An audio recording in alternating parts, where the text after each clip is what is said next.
天天熬夜不睡觉，这小子是属狗的吧？师兄，要不还是算了吧。莫吵莫吵，世上无难事，只怕有心人。终于等到了，下手。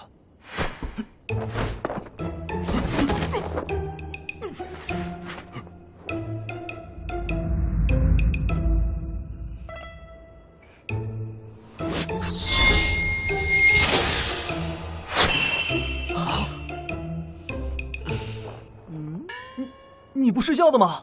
你还真说对了，我确实很多年没有睡过觉了。师兄，现在怎么办？这世上没人敢用手接我的暗器。既然你很多年没睡过觉了，今天就好好睡一觉吧。你，完蛋！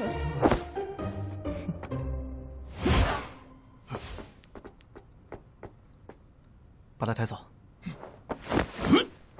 轻点儿。